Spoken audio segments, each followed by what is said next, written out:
ለቁጥ ዚህ ልብ በሉ በተለያየ ፕሮጀክት በተለያየ እርዳታም ገብተን የምንፈልገውን ለመሬት በማያት የተወሰደብንን ፋብሪካችንን ማስመለስ አለብን ከሚታረቃል ነው አሁን ለምሳሌ እዚህ ላይ CIA on the third world study in crypto diplomacy CIA በሶስተኛው ዓለም በዲፕሎማቲክ አማካይነት በሚስጥር የሚካሄደው ጥናት ነው በ80 ዓመተ ምህረት በ81 ዓመተ ምህረት በክፍል አልተፈጸመም ይሄ አሜሪካን የኔ ያክል ሺ ለሆኑ ኢትዮጵያውያን ሆኑ የዓለም ሰዎች የመኖሪያ ካርድ ግሪን ካርድ ሰጣለህ አለ ከአሜሪካን ኤምባሲ ጀምሮ እስከ አማደስታ ድረስ የወጣቱ ግድ የለም የሽማግሌውን ያረጁት ሳይቀር ሰልፍ አላለፈም ከአሜሪካን ኤምባሲ ጀምሮ እስከ ሜክሲኮ ሄዱን ድረስ አልደረሰም ይሄ ሲሆን ሶስተኛው ደግሞ ይሄ ነው የእንግሊዝ የስለላ ድርጅት ነው የጻፈው ይሄ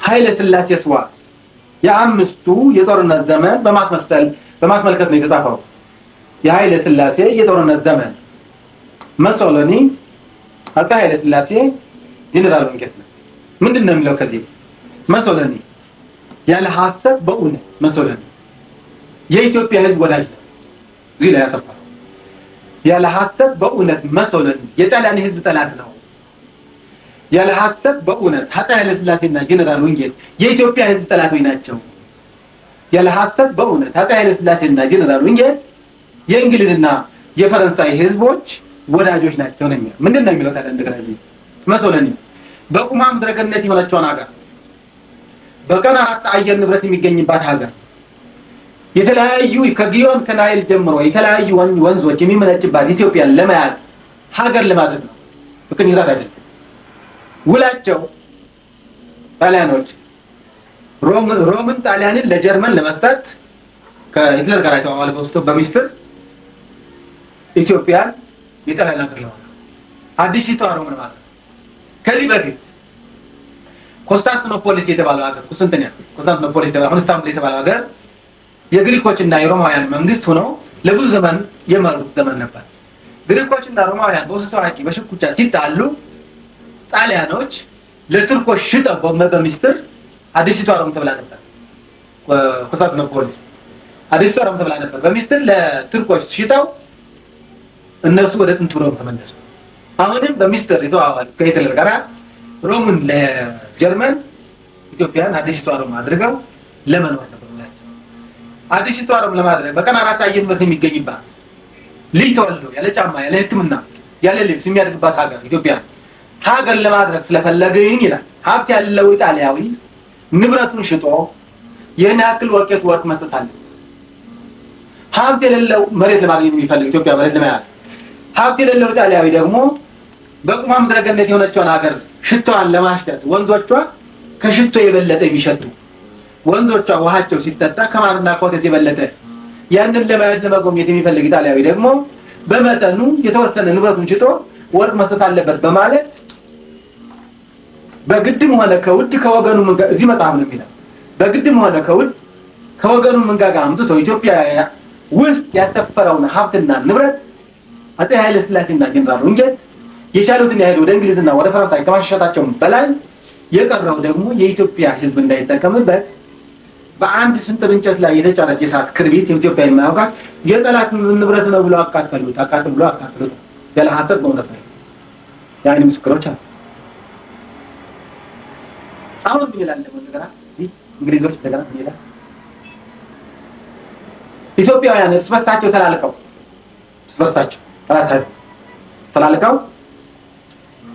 የሰለጠነ የሰው ኃይልና የሀገር ፍቅር ያለው ሰው ሲጠፋ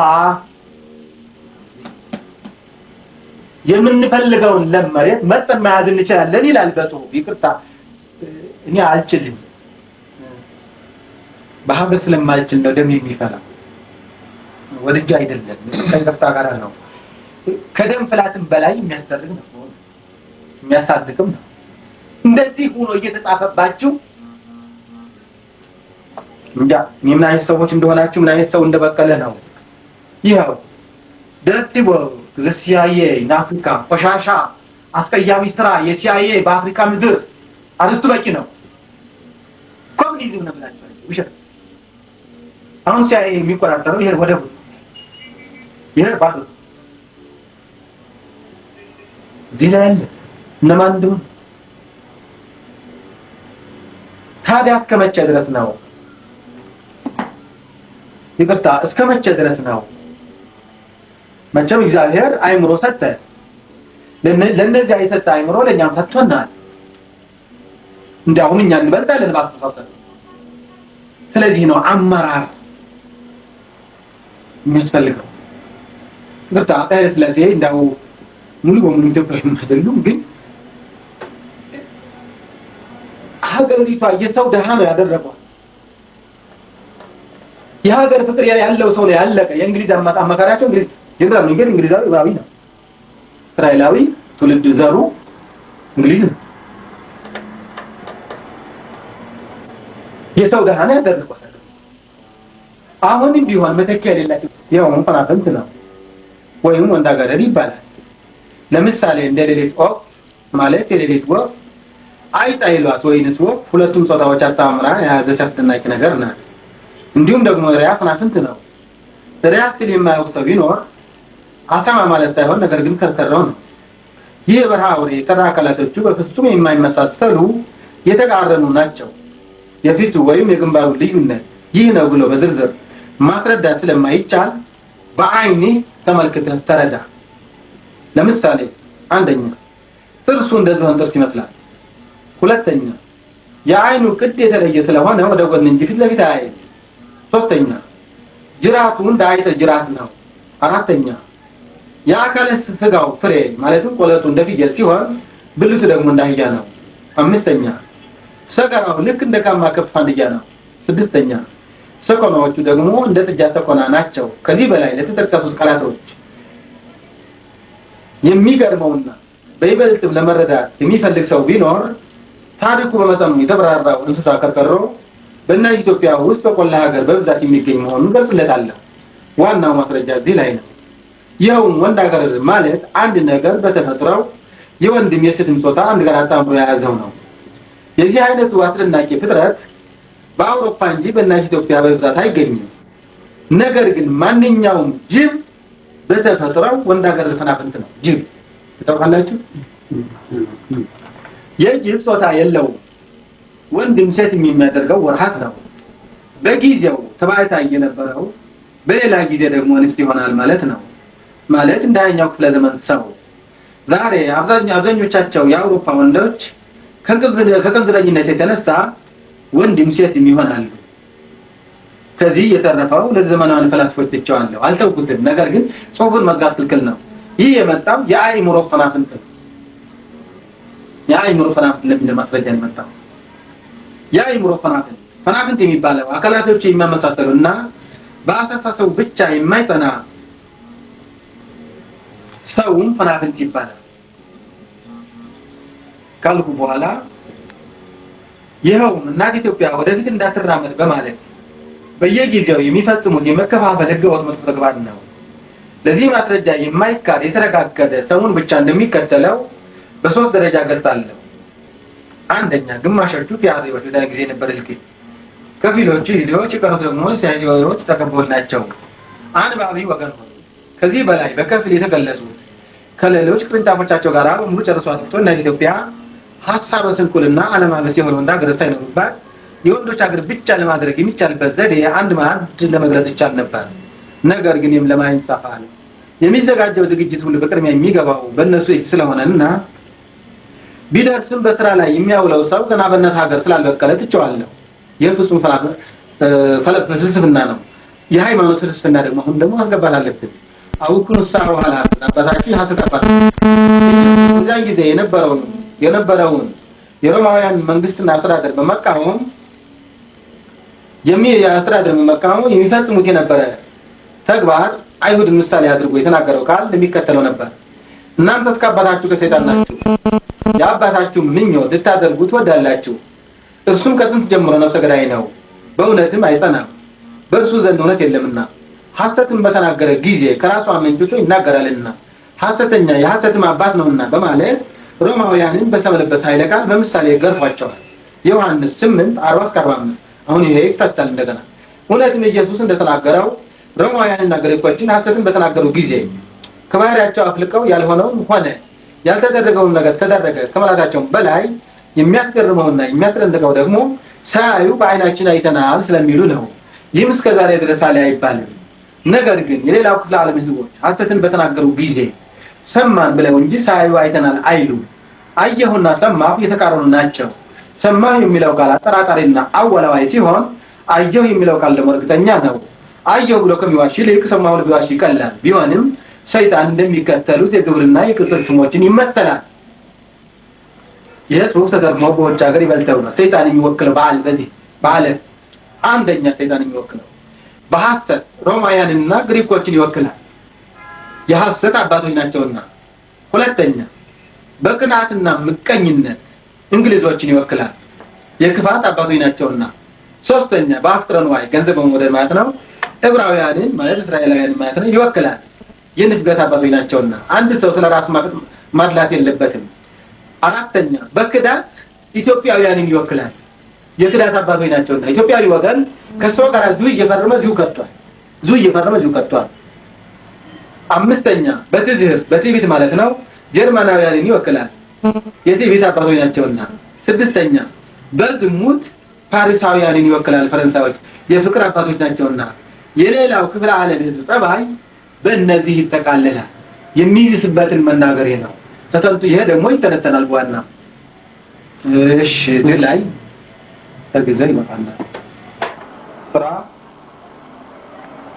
ኢትዮጵያውያን ምን አይነት የረቀቀ አሳሳልና የስዕል ብሩሽ እንደነበራቸው የሚገልጽ ነው። በአይን የሚታይ ነው።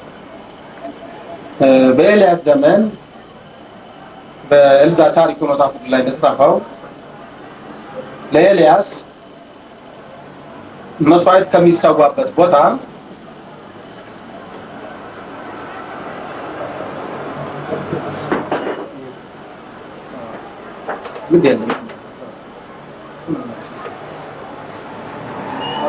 በዋሻ ተሸሽጎ ስለነበረ በመጽሐፍ ቅዱስ የተጻፈ ስለሆነ ብዙ ማብራሪያ አያሻውም እና ከሚሰዋበት ቦታ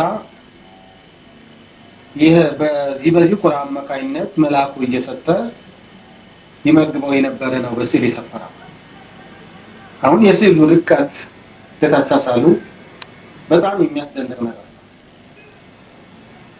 ስለ ፎርሙላ ትራያንግልም ቢሆን ኢትዮጵያውያን ያወቁት በ150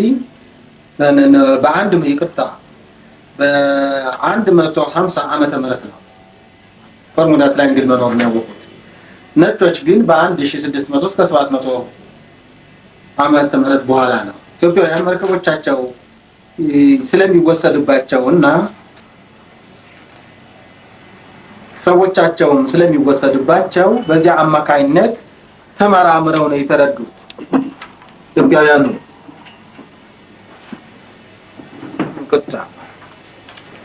አሁን ይሄ ለምሳሌ የአክሱም ቤተ መንግስት የነበረው ነው።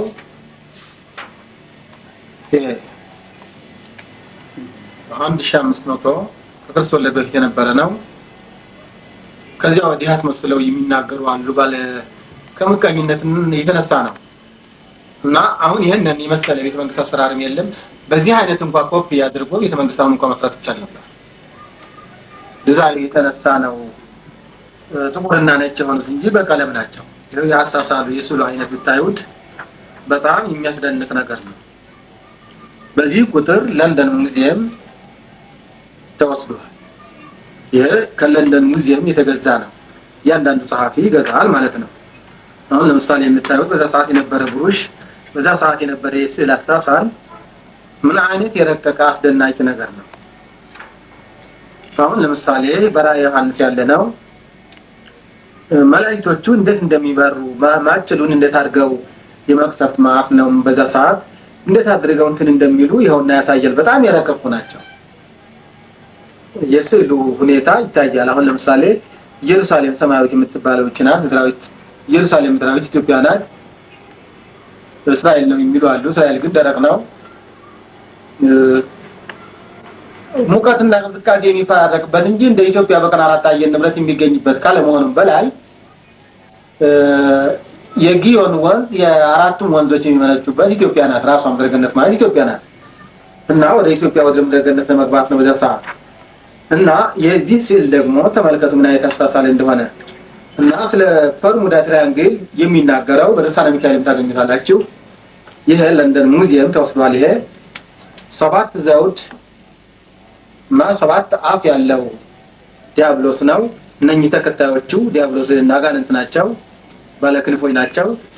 ከመላእክት ጋር ተዋግተው ከነ ሚካኤል እና ገብርኤል ተዋግተው የሲዋጉ ሰይፉ በርሙዳ ትራያንግል የወረዱበት ነው።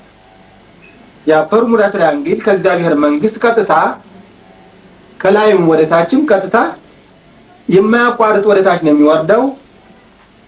በርሙዳ ትራያንግል ወደ ታች እየወረደ ነው፣ ግን ክፍት ነው። ከእግዚአብሔር መንግስት በዛ በመንግስተ ሰማያት ላይ ክፍት ነው እና ማቋረጥ ነው እንጂ ማይቻለው ካልተፈቀደ ባጠገው ማለት ይቻላል። ከተፈቀደ ደግሞ ከመቅጽበተ ዓይን ከባህረ ነገሥት ከኤርትራ ከመቅጽበተ ዓይን እንደ ዓይን ጥቅሻ ያህል የሚፈለገው የሚከለክል ነገር መውሰድ ይቻላል እና ስለዚህ ስለ በርሙዳ ትራያንግል በ250 ዓመተ ምህረት ነው ኢትዮጵያውያን ያወቁት። ይሄው እዚህም አለ። እንደገና ከዚህ በጣም የረቀቀ ስዕል አለ ወደፊት ስለ ይሄም በጣም አስደናቂ ነው እና እዚህ ላይ በጣም የሚያስደንቀው ይሄ ደግሞ አሁንም ዲያብሎስ ነው ወደዚያው ነው የሚወስደው። በጣም ከእግዚአብሔር በጣም ቅርበት ያላቸውን ሰዎች በጣም ስለሚጸናወታቸው ይሄው በዚህ ቁጥር ለንደን ሙዚየም አለ። በዛ ሰዓት አስተሳሰሉ ስዕሉ ተመልከቱት ምን አይነት አርት ዲያብሎስ እንደገና ከሰማይ በጭራው ከዋክብቱን ጠቅሶ ሲወርድ መላእክቶቹም በደመና ሆነው እዚህ ይታያሉ። የዚህ ሰውዬ ነፍስ ለመውሰድ ነው እና የዚህ ሰውዬ ነፍስ በህፃን መልክ መላእክቶቹ ይዘዋታል። ይታያቸዋል በህፃን መልክ እዚህ ላይ እና ዲያብሎስ ያገኙ ቀረ ማለት ነው። ይሄም የበርሙዳ ትራያንግል ወጥቶ ከሰማይ ወደ ሰማይ ወጥቶ በርሙዳ ትራያንግል ወጥቶ ወደ ሰማይ ወጥቶ በጣም ከእግዚአብሔር ጋር ቅርበት ያላቸውን ሰዎች ለመውሰድ ነው። እዚህ ድረስ ይበቃናል። በሙሉ ታሪኩ ግን ይቅርታ ላይ ለመገፍ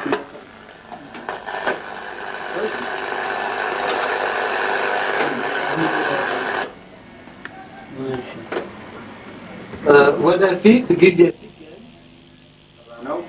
ይህንን ፕላን ከዚህ ቀደም እንደተነጋገርነው ጨርቁም የተቀረጸው ከዚህ ነው። ከዚያ በኋላ ወደ ተሰራው ወደ ሙዚየም አለ፣ ወደዚያ መሄዳችን ነው። ወዲያው ተረፈ ሌላ የሚሆን ነገር አይመስልም። ወደ ቤት ሄደን ደግሞ ሴቶች አሉ ናቸው። ይህንን የደበሎ ቅርጽ ነው እየዞርን ነው እናደርገው። በዚህ በኩል ደግሞ ከ2900 ክርስቶስ በፊት የነበረ ነው። በዚህ በኩል ያለው ይሄ የደበሎ ቅርጽ ነው። አሁን የጳጳሳት ልብስ ነው። 900 ከክርስቶስ በፊት የነበረ አስተፋፍ ነው።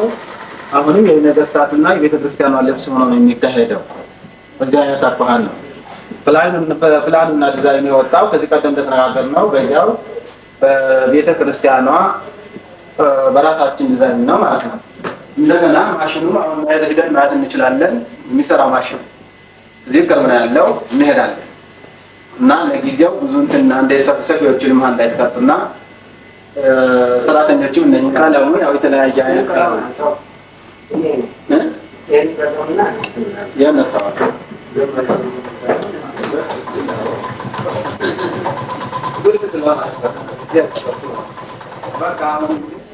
በቀለም አድርገው እንደምትቀደሱ በቀለም እንደሱ አድርገህ ነው የምታደርገው። ያውና በዚህ አይነት የሚቀረጸው ክፍል የሚባል አሰራር ነው። የድሮ ነገስታት አቀራረጽ አሰፋፍ ነው። ገና አልታላለቀለትም። በተለያየ ሁኔታ ደግሞ የተሰቀሉ ሰዎች ናቸው እነኚህ። ያው ለቤተክርስቲያኗ በተመጣጣኝ ዋጋ እየተሸጡ የቤተክርስቲያኗ ከፍተኛ የገቢ ምንጭ ሆነዋል ማለት ነው። አሁን እንደገና ወደ ማሽኑ ዛሬ የሚሰራበት ማሽኑ እንሄዳለን።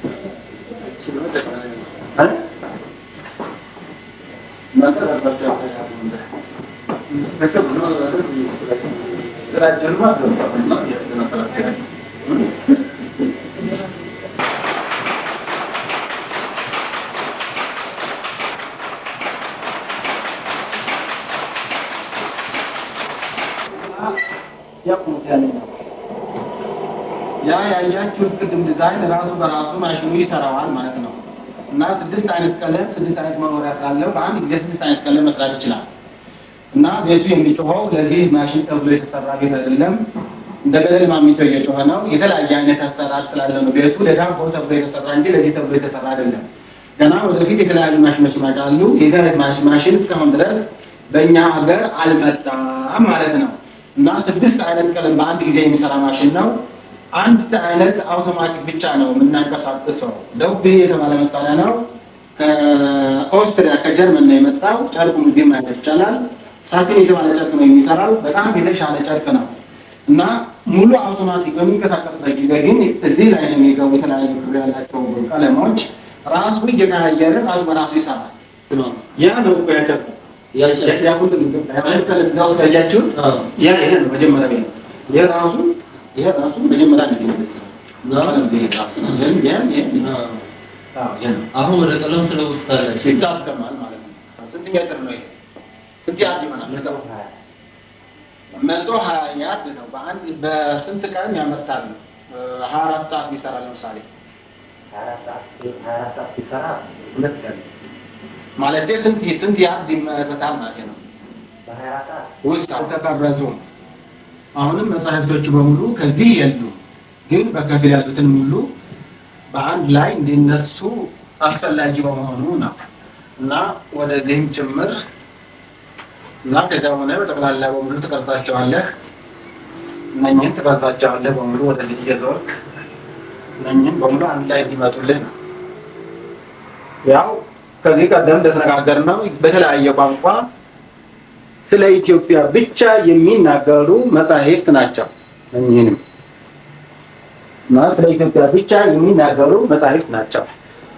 አሁን በሙሉ በከፊል የተቀረጹ መስለኛል ከላይ እስከ ታች ድረስ እዚህ ውስጥም አሉ በከፊል። አብዛኞቹ ደግሞ ከተለያዩ ግለሰቦች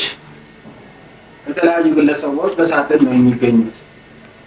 ወደ 49 ሳጥን በጣም ትላልቅ ሳጥን ከተለያዩ ግለሰቦች ቤት አለ ማለት ነው። ስለዚህም ስለጠበበ ነው እንግዲህ ቦታው ስለጠበበ አንድ ላይ ሆኖ መነበብ የሚገባቸዋል። ከፍተኛ ምስጢር ያላቸው መጽሐፍቶች ናቸው። ከዶክሜንት የተነሳ ነው ደግሞ ማወቅ የሚቻለው። ዶክሜንት ከሌለ ማወቅ አይቻልም።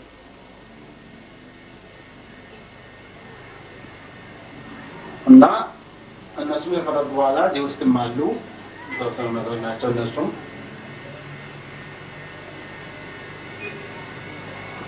ያው በተለያየ ቋንቋ ሆኖ በሙሉ የሚናገሩት ስለ ኢትዮጵያ የተለያየ ታሪክ ነው ማለት ነው። ከኢኮኖሚ ጀምሮ፣ ፖለቲካው ጀምሮ፣ ሕጉ ጀምሮ በሙሉ ስለ ኢትዮጵያ የሚያውቀው ነገር ሁሉ በሙሉ አለ ማለት ነው። መጽሐፍ በምርጥ መጽሐፍቶች የተሟላ ነው ሳጥኑ ራሱ። ማንኛውም የቦታ ጥበት ነው እንግዲህ እንደዚህ ሆነ ማለት ነው። ራሱ የቻለ ቦታ ያስፈልገው ነበር ተመልካች ቢኖር። ተመልካች ስለሌለ ግን ምን ማድረግ አልተቻለም።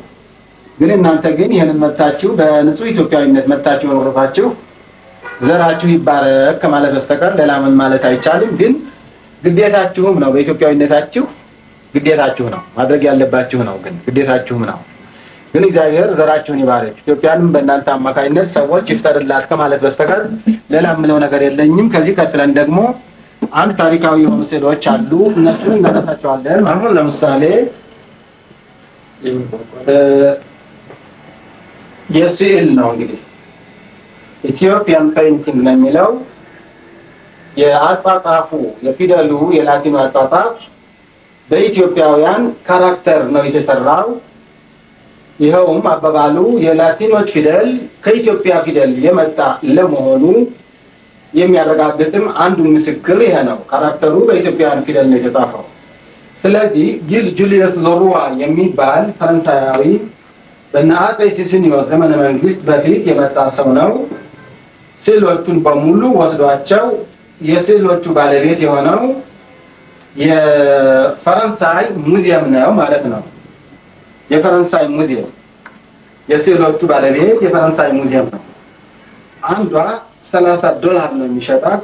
ስለዚህ ነው የተለጠፈው። በተለያዩ ቋንቋዎች የተተረጎመ ነው። በጣም አስደናቂ የሆነ ነገር አለው።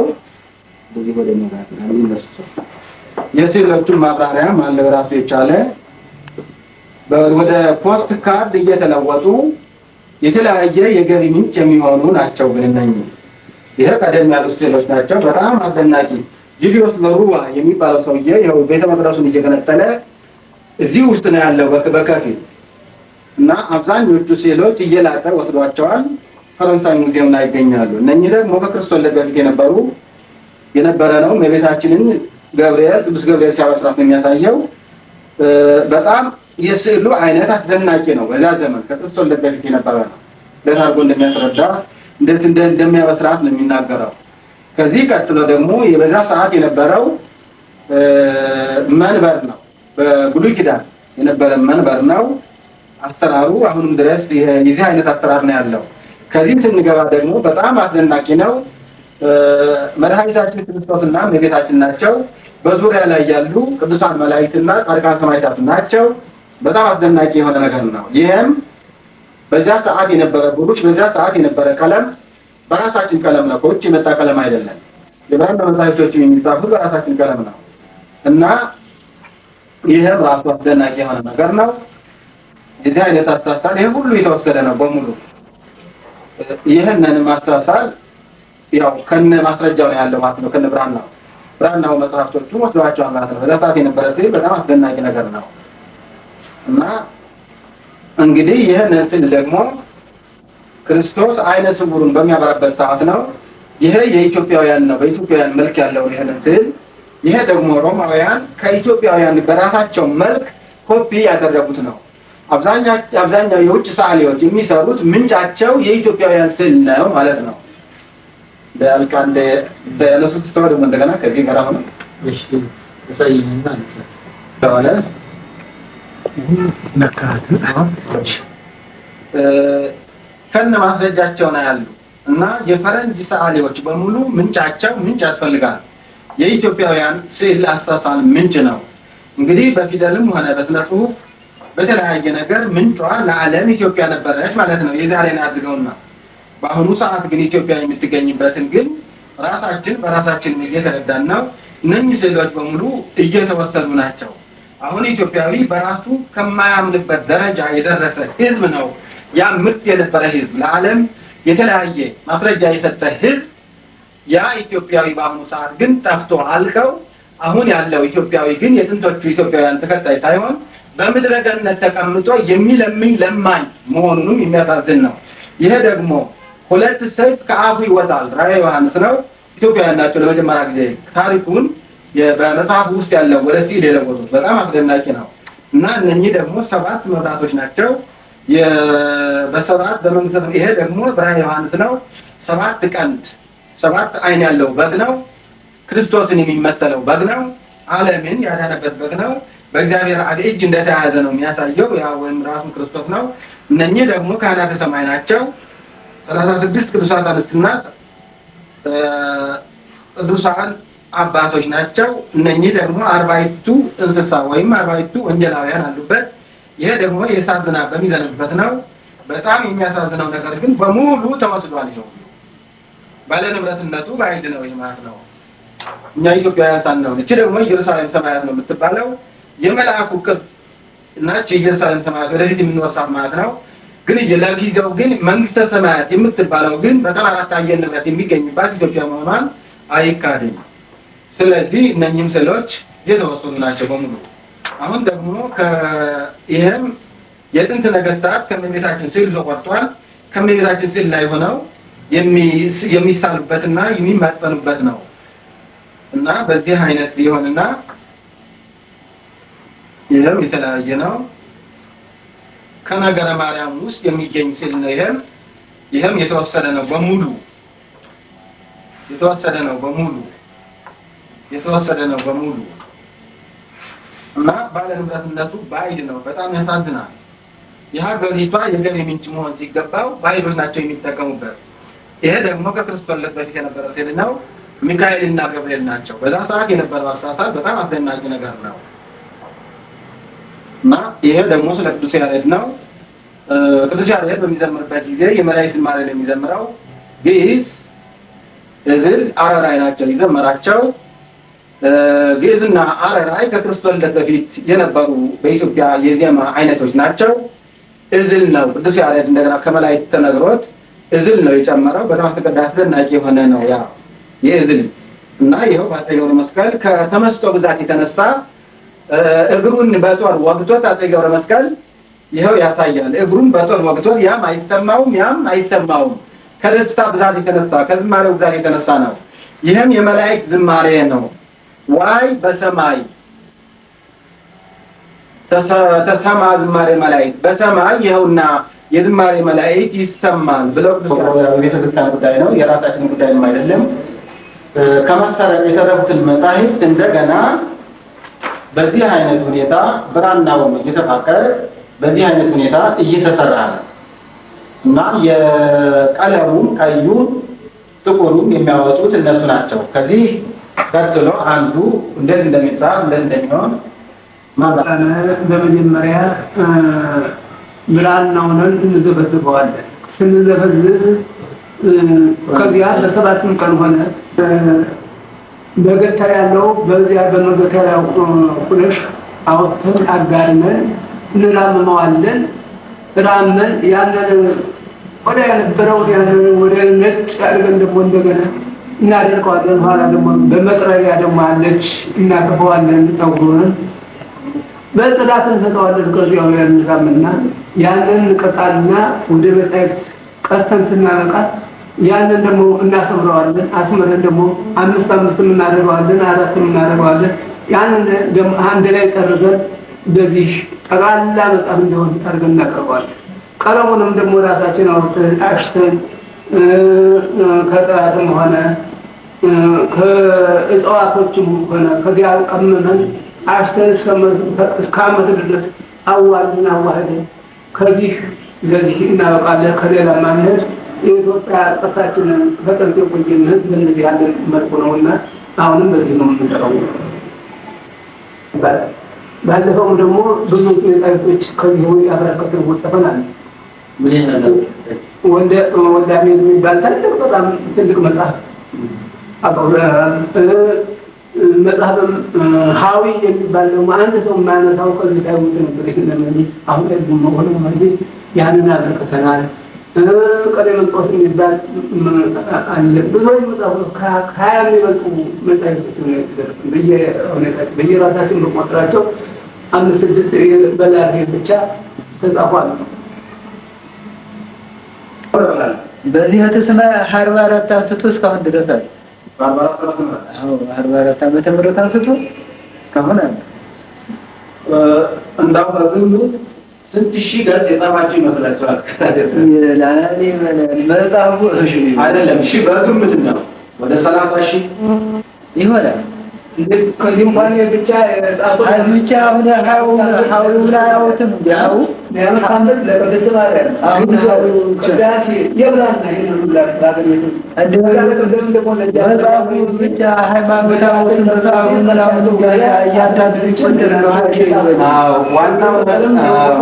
ነው። ዋናው ነገር ቤተክርስቲያኗ ከቅዱስ ሲያዝ የመጣውን አሰራር እስካሁን ድረስ ከመሰረት የተረፉትን መጻሕፍት እንደገና እያባዛች በቅርሳቅርስ መምሪያ በኩል ነው ይሄ እያባዛች እያስፋፋች ያለዱ መጽሐፍቶችን እንደገና በአዲስ መልክ እንዲቀረጹ ተሻሽለው እንዲጻፉ በነበሩበትም መልክ እንዲጻፉ ማድረግ ነው። አንድ የቀረ ነገር ቢኖር ስለ ስዕል ጉዳይ ነው። አልፎ አልፎ ስዕል ይገባባቸዋል። የስዕሉም ያለው ዲኮልኬ ሄዷል። እዚህ ቤተ ክህነት ነበረው ዲኮልኬ ሆኗል። እንግዲህ ያ ስዕል የሰዓሊ ክፍል ነው የቀረው እና ይህንን ጊዜያቸውንም አሁንም እንደገና በድጋሚ መስዋዕት አድርጋችሁ ይህንን የታሪካቸውንም በማድረጋችሁ በመቅረጻችሁ ከልብ አመሰግናችኋለሁ። እግዚአብሔር ዋጋችሁን ይስጣችሁ ከማለት በስተቀር ሌላ ነገር የለም። እስካሁን ድረስ በዚህ አይነት አሰራር የለም። ቀለሙ ለዚህ የፈረንጅ ቀለም የሆነ እንደሆነ ለዚህ ለብራና አይሆንም። የፈረንጅ ቀለም ለዚህ ለብራና አይጻፍም፣ ይበተናል ማለት ነው። ለብራናው የሚሆን እኛ የምናወራው ነው። ከዚሁ እንደሱ ያወጡ ናቸው። 7ቱም አይነት ቀለማት ማውጣት ይቻላል። ያቀድም ያየነው ስዕልን በተለያየ ቀለም አውጥተው የሰሩት አባቶቻችን ኢትዮጵያውያን ናቸው። የፈረንጁ ቀለም ምን ያክል ዘመን ለብዙ ጊዜ አይቆይም። በወረቀት ካልሆነ በስተቀር ለብራና የሚቀርብ ነገር አይደለም ነው። እንግዲህ የምትጠይቁት ጥያቄ አለ?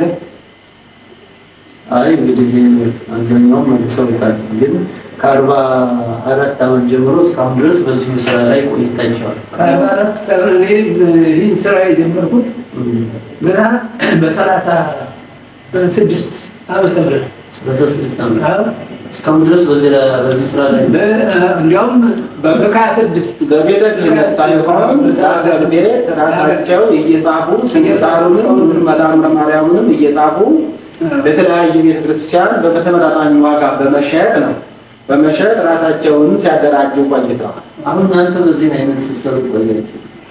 ግን እናንተ አሁን እድሜያችሁ ስንት ደርሰዋል? አሁንማ ወደ 60 ይደርሳል። 60 ደርሰዋል። ምናልባት እንግዲህ ትውልድ ሲያልፍ ትውልድ ይተካል እና እናንተ ይሄ የምትሰሩ ስራ ቋሚ ነው። የሀገሪቱ ቋሚ ቅርስ ጭምር ነው። ታሪክም በዚህ አይነት መዝግባችሁ በትውልድ ታስተላልፋላችሁ። ግን እናንተን የሚተኩ ደግሞ በጎናችሁ እንደዚህ ነው። እንኳን የሚተካ እኛን የሚያቆመን ነው የለም። ጊዜያዊ ነው የሚያቆመን አይደለም። የዚህ ሳይሆን ወደፊት ምን አድርጉ ምን ልጆቻችሁ እናንተ እንጀራ ላገኘ ነበሩ እየደረሱ ነበር። በዚህ አይነት የሚጽፉ ነበሩ እንጀራ እያጡም ቢያ ተጨነቀ አባባላቸው እንደሚመስለኝ እንኳንስ የሚተካ ሰው ቀርቶ እኛም በዚሁ እድሜያችን እያለቀ ነው የሚሄደው ነው። አሁን ይሄንን መተካት የሚችል ሰው ገንዘብ ሲገኝበት እንጀራ የሚገኝበት ቢሆን ኖሮ ገንዘብ የሚገኝበት ቢሆን ኖሮ እየተከተለ ይሄድ ነበረ። ነገር ግን ዋጋው ደሞዙ አነስተኛ በመሆኑ ስራው ወደፊት የሚቀጥል አይመስለኝም ነው አባባላቸው። ወደፊት ተተኪ እየጠፋ ነው። እኛን ባለቋሚ ስራ ከዚህ የሚያደርገን ነው እኮ ጊዜያዊ ነው እንደምናደርግ ሁሉም ጊዜያዊ ነው። በዚህ ያለው እስከተወሰነ ነው እንጂ ሁሉም እያየ አልፈጠንም ልጆች እያወቀ ሃሌሉያ ሰላም ለኪ ኦ ማርያም ደብረ መቅደሱ ለእግዚአብሔር ሰላም ለኪ እንተ መልዕልተ ኩሎሙ ቅዱሳን። በስመ አብ ወወልድ ወመንፈስ ቅዱስ አሃዱ አምላክ አሜን። እነሆ የማርያም መንገድ ማምለጫ መዳኛ ለአዳም ዘር በሙሉ የእግዚአብሔር አንድነት ፍቅር የእመቤታችን ቅድስት ድንግል ማርያም አማላጅነት ከሁላችሁ ጋር ይሁን እያልን የማርያም መንገድ የተሰኘ አዲስ መንፈሳዊ ሚዲያ ይዘን ቀርበናል። በዚህ መንፈሳዊ ሚዲያ አብ ወልድ መንፈስ ቅዱስ ያዘጋጁት እምዬ ቅድስት ድንግል ማርያም የባረከችው የሥጋና የነፍስ ምግብ የሆኑ ሀለወተ እግዚአብሔር፣ ትምህርተ ሃይማኖት፣ ክብረ ድንግል ማርያም፣ ዝክረ ቅዱሳን፣ ገድለ ቅዱሳን፣ የኢትዮጵያ ኦርቶዶክስ ተዋሕዶ ቤተ ክርስቲያን ታሪክ፣ ሥርዓተ ቤተ ክርስቲያን፣ የሀገራችን ቅድስት ኢትዮጵያን ታሪክ፣ የኢትዮጵያ ነገሥታትና የጀግኖች አርበኞች ታሪክ እንዲሁም መንፈሳዊ ዘጋቢ ፊልም ያገኙበታል። የማርያም መንገድ ማለት መዳኛ ወይም ማምለጫ ማለት ሲሆን ትውልዱ ስለ ኦርቶዶክስ ተዋሕዶ ቤተ ክርስቲያንና ሀገረ እግዚአብሔር ሀገረ ማርያም ተብላ ስለምትጠራው ቅድስት ኢትዮጵያ ታሪኳንና ማንነቷን እንዲያውቅ አውቆም የራሱን ቅዱስ የሆነ ታሪክ እንዲሰራ ለማስቻል የሚሰራ ኢትዮጵያዊ ቀለም፣ ኢትዮጵያዊ አሻራ ያለው ሚዲያ ነው። በውኑ ኢትዮጵያዊ መልኩን ወይስ ነብር ዥንጉርጉርነቱን ይለውጥ ዘንድ ይችላልን? በዚያን ጊዜ ክፋትን የለመዳችሁ እናንተ ደግሞ በጎ ለማድረግ ትችላላችሁ። ትንቢተ ኤርምያስ ምዕራፍ 13 ከቁጥር 23። ይህንን መንፈሳዊ ሚዲያ ለመደገፍ ሼር፣ ላይክ፣ ሰብስክራይብ ያድርጉ። እናመሰግናለን። እነሆ ከዛሬ ጀምሮ ትውልድ ሁሉ ብፅዕት ይሉኛል። የሉቃስ ወንጌል ምዕራፍ 1 ከቁጥር 48። ሰላም ለኪ እንተ መልዕልተ ኩሎሙ ቅዱሳን